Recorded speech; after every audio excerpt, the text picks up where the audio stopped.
একটা জাতি কোনোদিনও তার ইতিহাস যদি না জানতে পারে বা না সেটাকে ধারণ করে, তাহলে কোনোদিনও তারা মাথা উঁচু করে দাঁড়াতে পারবে না। যতদিন বাংলাদেশ থাকবে এই ইতিহাসটা যাতে সংরক্ষিত থাকে, সমুন্নত থাকে। মুন্সিগঞ্জ জেলার সৈয়দপুর গ্রাম ফুলহাট, এখানে আমরা এসেছি।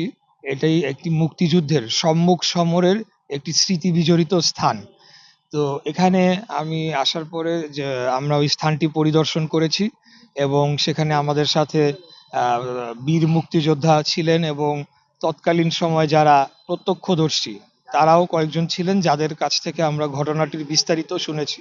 তো আমাদের মন্ত্রণালয় থেকে আম, একটা উদ্যোগ আসবে যে মুক্তিযুদ্ধের যে সম্মুখ সমরের যে স্থানগুলো ছিল সারা দেশে যেখানে যুদ্ধ হয়েছে, সেই স্থানগুলোতে আমরা সেই স্মৃতি সংরক্ষণ করার জন্য কোনো একটা স্থাপনা অথবা একটা স্তম্ভ এই ধরনের একটা উদ্যোগ নিব এবং এটাকে লিপিবদ্ধ করে নথিভুক্ত করব।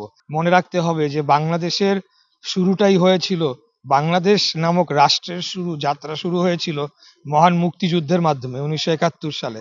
এরপরে অনেক চড়াই উতরাই আন্দোলন হয়েছে এবং আপনারা জানেন যে 2024 সালে একটা রক্তাক্ত গণ অভ্যুত্থানও হয়েছে।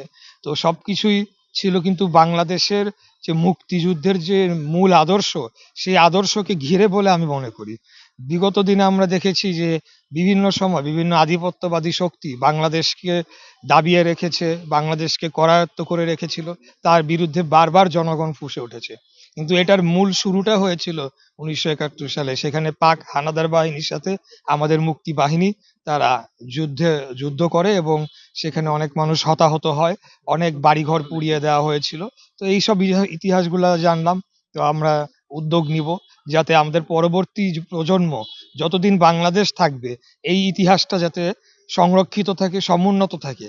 কারণ একটা জাতি কোনোদিনও তার ইতিহাস যদি না জানতে পারে বা না সেটাকে ধারণ করে, তাহলে কোনোদিনও তারা মাথা উঁচু করে দাঁড়াতে পারবে না। কারণ আমি এখন বাংলাদেশ গণপ্রজাতন্ত্রী সরকারের মন্ত্রী, আমি সারা বাংলাদেশেরই মন্ত্রী।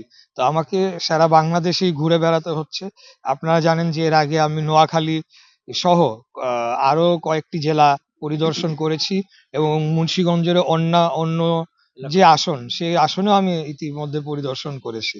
এখানে আমরা গুরুত্ব বিশেষ দেওয়ার কোনো সুযোগ নাই, কোনো পক্ষপাতিত্ব বা কোনো কিছুরই সুযোগ নাই। হ্যাঁ, একটা যেটা বলতে পারেন অবশ্যই, এটা আমার সাথে এই এটা আমার আদি নিবাস যদি বলি আর কি। যদিও আমার জন্ম ঢাকায়, আমার বাবার জন্ম ঢাকায়, কিন্তু আমাদের দাদার সূত্রে থেকে আমরা এই মাটির সাথে আমাদের একটা নারীর সম্পর্ক রয়েছে এবং আমার বাবা একজন বীর মুক্তিযোদ্ধা ছিলেন।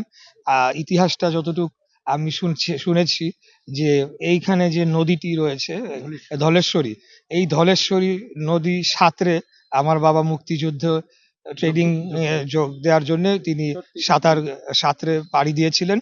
তো এই ইতিহাসগুলো তো আমার জন্য একটা বিশেষভাবে ব্যক্তি ইশরাক হোসেনের জন্য অবশ্যই একটা আলাদা ইমোশন হিসেবে কাজ করবে, কিন্তু মন্ত্রী হিসেবে আমি সারা বাংলাদেশে এই ধরনের যে মুক্তিযুদ্ধ বিজড়িত স্মৃতি বিজড়িত স্থান রয়েছে সেগুলো সংরক্ষণে কাজ করে যাব।